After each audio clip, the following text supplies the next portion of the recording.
This program is a part of the Full Press Radio Network. Find this and all of Full Press Coverage's shows on fullpressradio.com or free on the Full Press Coverage app, available now on the Apple and Google Play stores. Hello, everyone. This is Ron Jaworski, and you're listening to Ira and Clark on the Eye Test. Pay attention. Here's the Bengal prowling, lean and angry. Here he comes a prowling, lean and hungry, and offensive brutes. But pass or boots. Well, welcome to the first edition of this week's Eye Test for Two podcast. I'm Clark Judge. I'm Ira Kaufman. We are Hall of Fame voters, as you should know by now. Joined today, as we are each week, by our Hall of Fame producer, Mr. Ian Glendon. And soon, very soon, we're going to welcome another Hall of Fame voter. That's Geoff Hobson of Bengals.com. But first, Ira, you saw that release last week from the Pro Football Hall of Fame that announced its honoring of 9 deceased new members with telecasts on May 1st and May 4th. And I'm talking about new members, class of 2020, Centennial class, and the class of 2021. You like the idea? Were you surprised by it? What? Well, Clark, it's kind of unprecedented, for those of us who have been on this panel for a long time. But you know what, Clark? The Centennial class is unprecedented, too. So we have to take it in that context. I don't mind a special honoring of the posthumous people. It's unfortunate that these people didn't get, this honor during their lifetime, Clark. It's unfortunate, but it happens. It happens. And you have told me that they won't be skipped over during the August ceremonies either. But I think this is a way to give them their special due and then move on predominantly with the living people that are going into the Hall of Fame for the class of 2021. Yeah, and I agree with you, Ira. Speaking of that Centennial class, that special class to honor the 100th anniversary of the NFL, 8 of those members, and there are 15 members in the Centennial class, of which Ira Kaufman voted, but 8 of those members are deceased. The only member of this video montage that they're going to present on TV who wasn't a member is Bill Nunn, who is the contributor candidate and the contributor finalist for the class of 2021. Yeah, I think it's a good idea too, and well-deserved because it's special. It's extraordinary. Secondly, big stink going on about off-season voluntary workouts. Numerous teams and players are saying they'll boycott them. I don't know what the Bucs are saying, but you can fill me in, Ira. But anyway, simple question. What's the big deal about skipping a voluntary workout? I mean, they're voluntary, right? There's no question about it. Now, Clark, I will say this. In the old glory days of the Bucs, the Brooks, Sapp, Barber, Lynch days, they showed up. They showed up. And if you didn't show up, Clark, and that was a big problem between Sapp and Keyshawn Johnson, because when April and May rolled around, Johnson was still in L.A. doing business stuff, and Sapp was sweating, on the fields of Tampa. And that caused a problem between them. But it's not like that now, Clark. So, look, you're right. The word is voluntary, and you shouldn't be looked down upon if you don't show up in a voluntary camp. So maybe this is much ado about nothing here. Yeah, and I think the unwritten rule, as you sort of alluded to there with the Sapp Keyshawn Johnson problem, was that while they said it was voluntary, the unwritten rule was actually wasn't voluntary. They expected you there. And I know this, Ira Kaufman, I don't think you ever missed a voluntary workout, did you? I drank the Kool-Aid. I was there all the time, and Sapp would chew me out from the sidelines. What are you doing here, Kaufman? I'm not talking to you. I know you never missed a voluntary free lunch there, Ira. Okay, lastly, and this one hits close to home for both you guys. That would be Mr. Ian Glendon, Mr. Ira Kaufman. Tampa Bay running back Lesean Mccoy, who did play for the Bucs last season, said he thinks, quote, he's got a good shot at the Hall of Fame, unquote, after he said that Julian Edelman actually does not. Ira, what do you say? Clark, don't you love it when these fringe guys talk themselves up and try to make them put themselves on center stage? Look, I'm only speaking for myself. Lesean McCoy, you ain't gonna make it. You ain't make it. You know why? You know why? He doesn't pass the eye test. Right. He doesn't pass the eye test. Good player, not a great player. How about it, Ian?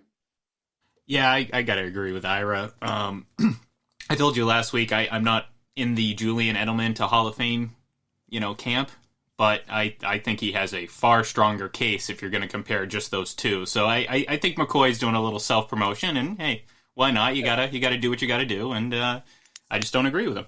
Yeah, he is doing a little self-promotion like we are when we mention the eye test for 2 here, as Ira just did.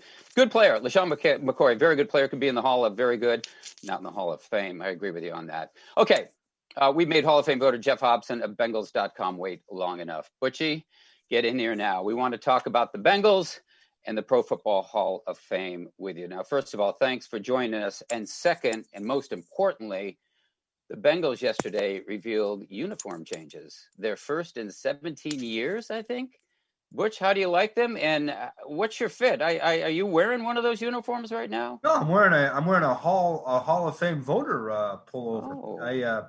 I don't think I'm good enough to get into one of those Bengal unis, but it was I think the way they rolled it out was great. I mean, great video. Long past the days of the runway fashion show. They did a great job with a video. I mean, I was there when they shot the video. It was like an MTV commercial. They had 8 cameras, four still cameras, 4 video cameras. Brought back Chad Johnson sitting on a throne, smoking cigars. He welcomed the guys in. It was really a great merging of the past and the past and present. And Ira knows this too, is the iconic Bengals helmet is still there, and it kind of, for the first time, I think, the uniform really complements the striped helmet. So Paul Brown still lives. Yeah, well, let's hope that the team is as good as the uniforms this season. So let's get to the team, Butchie. You got the 5th pick of the draft. You're in a pretty good position there, the 5th pick of the draft. We said last week, and we believe this, Atlanta really controls the board at number 4 because we know the first 3 picks are going to be quarterbacks. We don't know what the Falcons are going to do. So Bengals are in pretty good position, too, at the 5th spot. And the way I look at it, honestly, just guessing from afar, you got a choice of a star wide receiver, Jamar Chase, or a star offensive tackle, Penei Sewell. Where are they going to go, do you think? And what would you do if you were picking? Welcome to the daily battle, to the hourly battle that is being waged in Bengalton on Twitter, on Instagram, and God knows where else, probably on Mars. It is what you just said. Do you take the left tackle, a premium spot that they haven't been able to fill for a while, or do you take the wide, the great wide receiver? Most years, I think you'd have to say, well, the tackle is rarer, right? He's the rarer player. But what about this guy? This wide receiver, one of the great deep threats in college ball. They need a deep threat, and Joe Burrow is the guy that made him that great deep threat. He's already here. So this is an abnormal year because of that. I think in most years you'd probably have to give the nod to the tackle. I would anyway. Me too. But I think because Chase is a great player, but you're going to get a wide receiver at some point. That's right. That's going to be a very good, and you're good there now as it is. You're very good there now as it is. But then you have the other questions. Will Sewell be there? And if he's not, what would you do if Sewell's not there? If it was me, Sewell wasn't there, I'd get the heck out of there. I'd get the heck out of that pick and go down and maybe get 3 picks in the top 50. Butch, I'll say this about in terms of the offensive lineman. Burrow, who can move, Butch. He's not a statue. Right. 32 sacks, 10 games. I mean, that extrapolates to about 48 sacks. And that's a guy that's got some mobility. So in that regard, Butch, I think you got to protect your investment. Butch, if Sewell's there and they take him, there's some thought that maybe they have to shift him to guard for a year or two. What's going on there? I think that remains to be played out, Ira. I think it's been talked about. There are a lot of options there. I think the downside about it is here's a guy who didn't play last year, and now if you put him at a spot, that's going to take him out of playing tackle for 2 years if you put him at guard. They did the great thing about when they signed Riley Reef, who They signed in free agency. They made him the right tackle, but Riley also has the ability to go inside. Yep. So what would it mean? Would it mean that Sewell would be your left tackle and maybe Jonah Williams would be your right and you kick Reith inside? Who knows? I mean, there's so many options they have. But if you get the big fella, that's certainly a good place to start. Butch, this question comes from Buck Nation, so I'm going to ask you directly. And nobody knows this player better than you do. What are the Bucks getting, and Brady in particular, in Giovanni Bernard? James White. Wow. Pretty much James White. They're also getting a marvelous human being. One of the greatest people I've ever met in the game. Great man.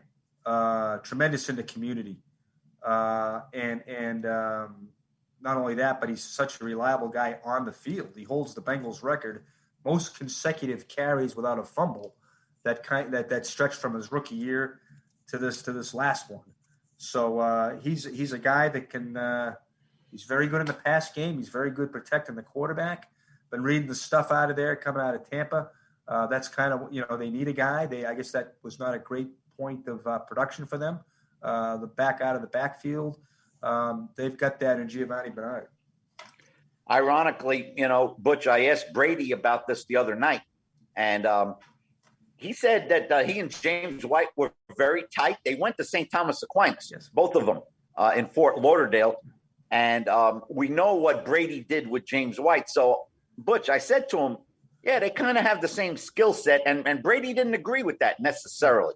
Uh-huh. He didn't want anybody compared to James White, who he holds in such high esteem. But it seems to me, Butch, and it's already a heck of an offense, all of a sudden 3rd and 5, now you got to cover Bernard in the flat. I mean, He adds another dimension.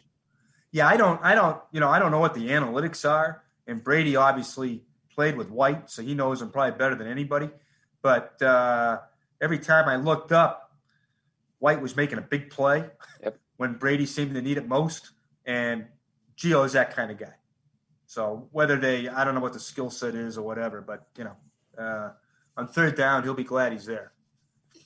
We're speaking with Hall of Fame voter Geoff Hobson of Bengals.com. And Butchie, you just made in Glendon's day when you mentioned James White and the skill set. Yeah, he's nodding his head and going, hallelujah. He's not a closet Patriots fan. He's out there. He loves the Patriots, and he loves James White. So you just made his day. Lives in Tampa or lives in lives in St. Petersburg. Wishes he was Does he like Joe Cap? He doesn't remember him, I bet. Matt Karen. Remember that year? Yes, you do. Matt Yes, you Karen? do. Yeah. Great year. Oh, Ian's got something to say. Go No, ahead. I was just going to say it might be a little bit before my time. Yeah. Nothing's before our time. Nothing is before our time. So the Cincinnati Bengals qualified for the play. They won the first AFC Central. They won 7 straight. The last one big over the Boston Patriots when they knocked Joe Cap out of the game. wow. Little history. Yeah, I don't remember that. I do remember a little prehistoric history for you, Ian. I do remember those Bengals helmets, though, with Bengals spelled on the side. Those are bad. And the ones they've got now are a huge upgrade. Butchie, quick question, simple question for you. So we're looking at the draft here. Who makes the call? Does Mike Brown make the call, Zach Taylor, or Joe Burrow? Who makes the call? I don't think anything has changed since Paul Brown stepped in front of the room in '68 and they picked Bob Johnson. It's a consensus deal. Mike's talking to his head coach. The guy running the draft these days is Duke Tobin. He's done a hell of a job kind of taking over the room and crafting it into the technological realm of things. He's got a big voice. So does Mike. But I think this is also interesting too, because Bengals usually have have a lot of people in their draft room, and they can't now this year because of the pandemic. But, there's still, as they learned last year, you can still be heard virtually. You can still be heard through a computer. And I think, whether it's 68 or 2021, Mike's going to go consensus, Duke and Mike and Zach. Okay. It's a 3-pronged thing there, and they'll go consensus. Well, as Ira is fond of reminding our guests, this is a Hall of Fame centric show. And so I'm going to ask you a Hall of Fame centric question. Bengals have one player in the Pro Football Hall of Fame, Anthony Munoz. And I'm talking about one player who spent the bulk of his career there. When are we getting another one in, Butchie? Well, I hope this year. You've hit on a subject that's become very big here in the last, I'm going to say, 4 or 5 months. It's caught some fire when Willie Anderson became a semifinalist for the first time in his career. The Bengals have come up with a Ring of Honor in the last month that they introduced. The Bengals fans are very hot on this. Only one player from this team, and it's really it's a travesty. I mean, and we know the reasons, Clark and Ira. We know, we sit on the committee. If you don't win a Super Bowl and you don't play offense, you're in trouble. And if you're in a small market, you're in trouble. But I think the thing that drives his fan base too, Ken Riley was not mentioned in the list of the league during the Super Bowl. Yeah, you're right. Yeah, honored players who had passed away, and Ken Riley was not on the list. And I think that's bothered some folks. Ken Riley is very deserving of being in the Hall of Fame. Ken Anderson is very deserving of being in the Hall of Fame. They pay the price of not being on a Super Bowl champion. You can take that up with Ira, because Ira is on that seat. Yeah, and he knows. I think Ira is a big he's a big supporter of Riley and Anderson, of which I appreciate. He knows the impact of Ken Riley down in Florida. Here's a guy who was not only played at Florida A&M, he coached and was the athletic director. Here's a guy who never played corner. He was a quarterback. He was one of the top quarterbacks in the country when he was at A&M, and had a great showdown actually with James Harris that they write books about. Stepped on in the field in Wilmington College, and Paul Brown said, "You're a cornerback." Gets 15 years later, 65 interceptions. Only 4 men have more. Mm-hmm. Amazing story. Butch, I'm going to make your day here, because Bruce Arians had a charity event the other night, and I went, and Tom Moore was there. Tom Moore, he's 82 years old, but he's been around. And Clark knows Tom Moore, and he's been in the NFL since '77. He's seen it all. He's seen it all, Butch. And I went up to him, and he knows that I'm the Tampa, Hall of Fame representative, because we talked about John Lynch. He was a big Lynch guy, and so I mentioned Ken Anderson. I thought I was going to have to hold up Tom Moore. He almost fell down. Yeah. He said, "How this guy is not in Canton is absolutely bewildering. He could make every throw. The guy was fantastic. One of the most underappreciated players." Butch, give me a short case for Ken Anderson. 4 NFL passing titles. Every man who has won at least 3 is in. Won back-to-back passing titles in 2 different decades when they were 2 different games. 74, 75, Smash Mouth League. 81, 82. They were just taken off. The league was just taken off offensively. The only man to win a game on 2 different planets. Remember, he won the freezer poll, outdueling Dan Fouts, a Hall of Famer. They're still thawing out from that in San Diego, He's also, when he retired after 1986, he was the all-time leader in completion percentage for a game, completion percentage for a season, and completion percentage for a postseason career. Obviously, those records have been eclipsed by one, Drew Brees. But Kenny was, I think, he and Sammy Baugh were the first 70% passers before Brees, and Kenny was the only guy to do it since the merger before Brees. And I could go on and on, but it's and he was not a dinker and ducker, as I like to say. That seems to be one knock on him, but I don't understand it. He's got the same yards per attempt as Dan Marino. Butch, the elephant in the room, and you're well aware of it, with Ken Riley, with the 65 picks. Butch, I did my research. In the years they played together, Parrish and Riley, Lamar Parrish. Parrish had 6 Pro Bowls, Butch, as a Bengal. Yeah. Ken Riley did not. What was going on there? Well, first of all, we know what a fraud Pro Bowl voting is, and that has been and I'm not saying that Lamar didn't deserve it. He certainly deserved it. A lot of it was because some of it, I don't know, I wasn't around then, but he was a big-time punt returner and kick returner. Very flashy guy. Kenny was the opposite. Kenny was, went about his business quietly. Lamar was like Chad Johnson, before Chad Johnson. He was like Dion, I should say.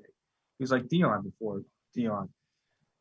Lamar should be in the Hall of Fame. I don't think there's any question about that. 8 Pro Bowls, if you count his 2 in Washington. And I believe everybody who's got, I think he's got the most Pro Bowls of any corner who's not in. But Ken Riley, I don't think he got the recognition because he was playing opposite Lamar, and he had a different. I mean, he didn't win a Super Bowl. I mean, he's got more interceptions than Mel Blanc. He didn't go to the big game, and as those Steelers will remind you, and but that shouldn't disqualify him. I mean, we're always how many times when we're matching up a game do we say, well, it's going to come down to the turnovers. Here you got the guy with the 5th most turnovers of all time. How many games did he impact?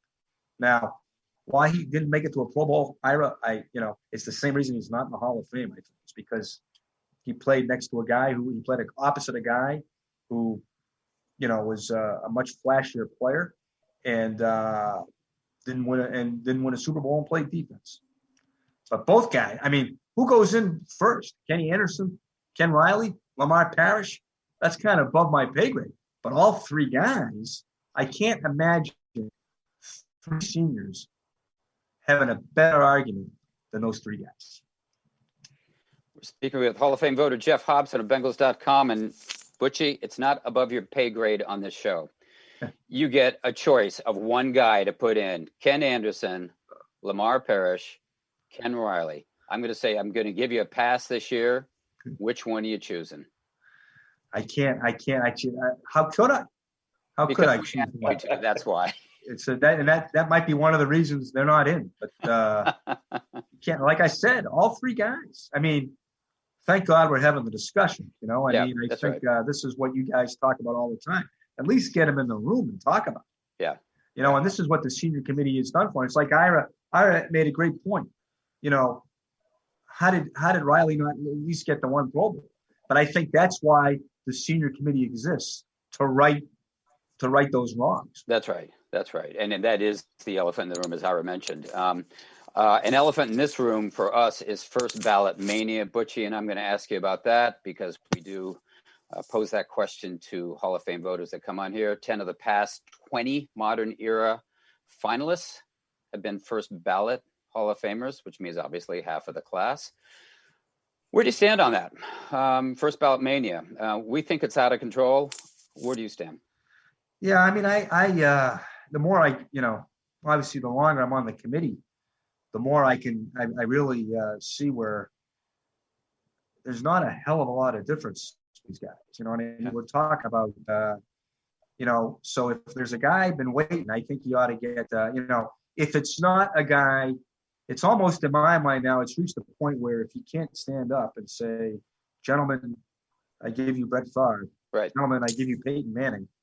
If you've got to say one more paragraph to get the guy in, he probably ought to wait. Couldn't agree more. He probably ought to wait for a Willie Anderson. Yeah. You know what I mean? Yeah. Because there are so many great players who deserve to be in, and they're so close that they should be examined. Yeah, and I know Ira and I have talked about this, but we felt that way this year with Calvin Johnson. Certainly Hall of Fame worthy going into Canton. Right. Why do we need to put him in the first year when we have a guy such as Clay Matthews, who's in his 20th and last year? That's right. And his first year as a finalist. If he doesn't get in now, he disappears into the senior category. And of course, we know that's what happened. That's exactly right. No, I mean, that's the point. That's the great. And after seeing, as the great Ron Borges calls it, and I'm not sure who takes the credit for the abyss, calling a senior committee. Ron will take that credit. Yeah. And you can put any adjective you want, any bad adjective in front of abyss.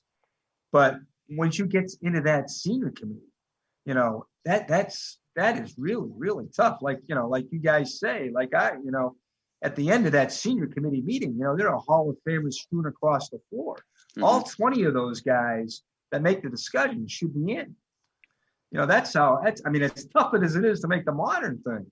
Right. To make the senior thing, whatever you can do to prevent a guy from going into the senior committee, that's going into a lifeboat on the Titanic. Don't let him do it, Yeah, that's right. Do what you can. And Calvin's a great player, man, and he ought to be in, and he'll get in. But like I say, the more and more I'm on this thing, and it's tough because to me Calvin was a tough case because Calvin is Calvin is a legitimate guy. You got to get in there. Now, is he in the realm of a Peyton Manning or a Brett Favre? No, probably, but I still think he's a guy that, just looking at all the list of the guys that we were looking at, yeah, he's going in. Yeah, I don't think we disagree. We don't disagree with that, but he's got 20 years of eligibility. Right, that's right. And Clay Matthews had one. That's right. No, that's right. And let's get a guy like Willie Anderson in the room. Exactly. Butch, I got two more quick ones, and thanks so much for your time, Butch. One, the defensive side of the ball, but for the 2021 Bengals, look, but they didn't have much of a pass rush with Carl Lawson. Now Carl Lawson's with Jets. I know Cincinnati signed Trey Hendrickson, so. Butch, can they put any pressure on the Ben Roethlisbergers of the world going forward? Hey, look, say what you want about Hendrickson. 13 and a half sacks is 13 and a half sacks. And I understand he was playing with a lead in New Orleans. I understand that he had 3 very good players around him, 3 and 4 very good players around him. And Carl basically only had himself. I get that. But 13 and a half sacks is 13 and a half sacks. Only one guy ever got that in Cincinnati history. I'll take that. Okay, that they didn't have last year. They signed Mike Hilton, the best slot corner in the league, and the best blitzing slot corner in the league. I mean, the guy, I think he's got 9.5 career sacks.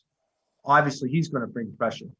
They got the kid they signed from Cleveland, and I'm going to follow his name up. I'm sorry, Ojanobi, the defensive tackle, the 3 technique. 14 and a half career sacks. For the first time in his career, he's going to be playing where he really should be playing. 3 technique. They're going to be better there. Probably get an edge guy in the draft. I mean, they're not going to finish last in sacks again. Are they going to be a top half of the team? I don't know, but I know this: they're going to be a hell of a lot better than they were last year with the additions of Hendrickson, Hilton, and Larry O. Last one for me, Butch. And a guy that you became very close to, and I think you have a great deal of respect for. What is the future for Marvin Lewis? Butch, does he want to get back into it, and why isn't he back into it? Yeah, I don't know. Why he is not back into it, I have no idea. You keep hearing this stuff about culture. This is a big thing now with team building and culture. Nobody in this century did a better job of that than Marvin Lewis. He brought the Cincinnati Bengals into the 21st century with culture and forming and getting a franchise turned around. To me, if you're looking for a franchise to get turned around, Marvin Lewis is your guy. The only thing I can think of is its age. But that's ridiculous. I mean, look at the guy. Bruce Arians just won a Super Bowl. He seems like he can coach forever. I mean, so I don't know why. And I'm sure he wants to get back into it. He was on the interview circuit last year, and I really think the guy would be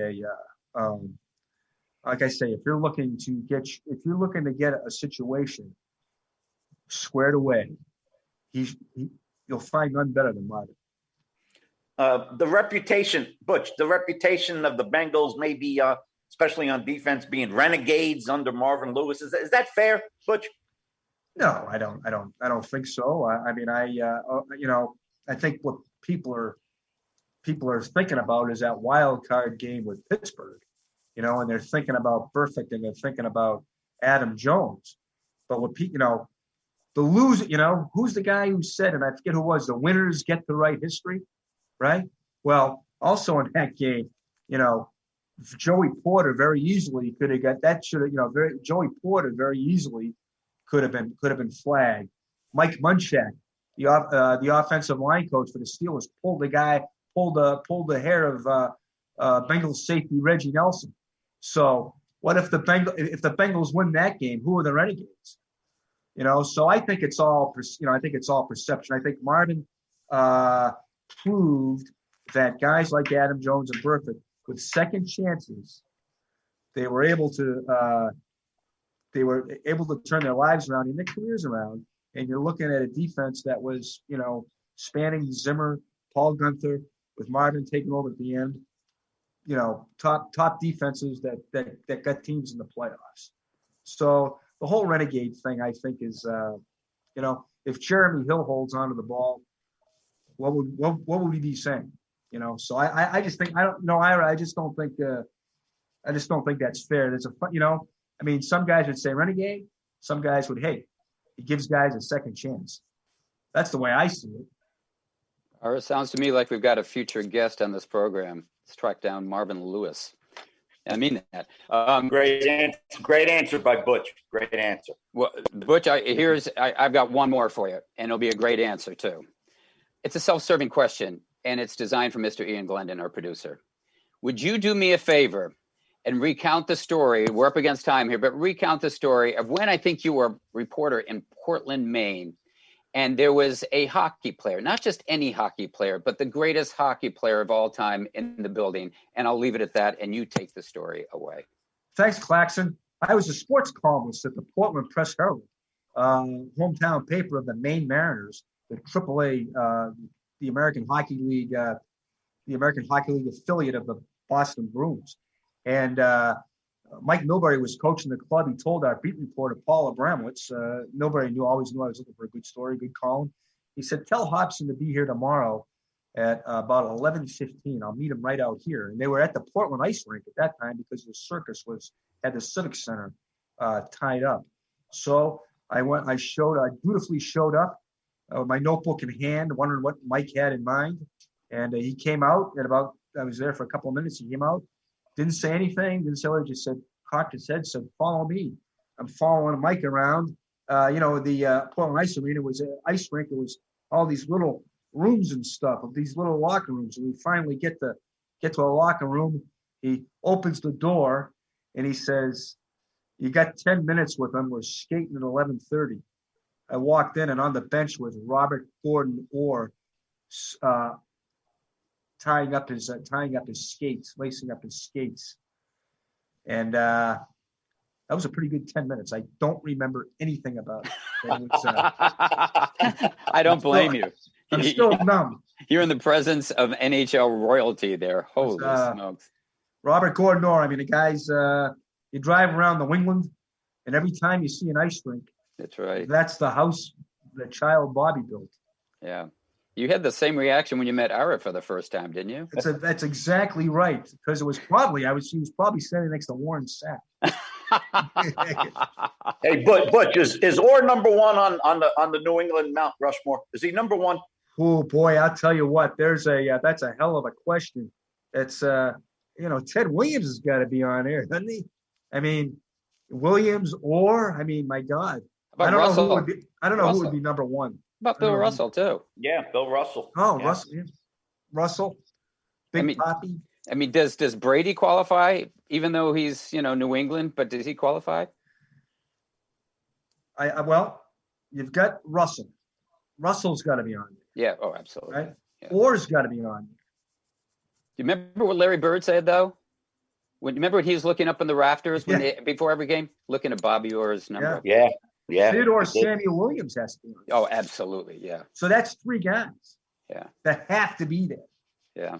And I got then you got Borges. Then you got Borges. You got Borges. or Belichick.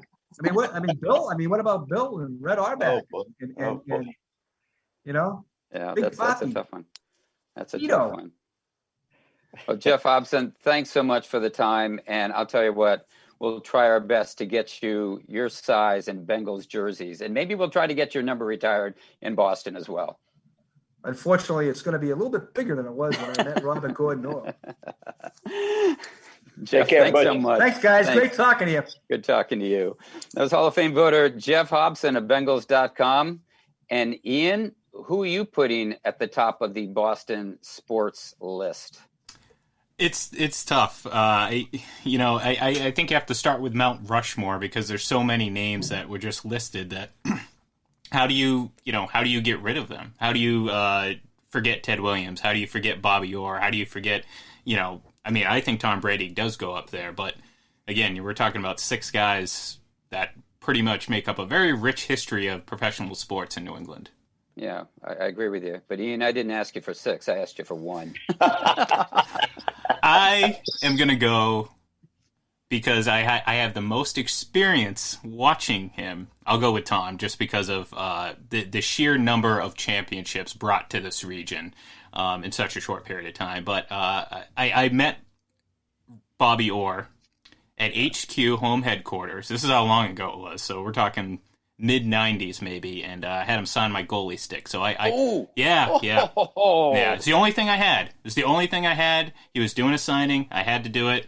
I have it somewhere in storage. I'll have to dig it out, but it does exist. All right, who do you have there? I know you didn't live in Boston.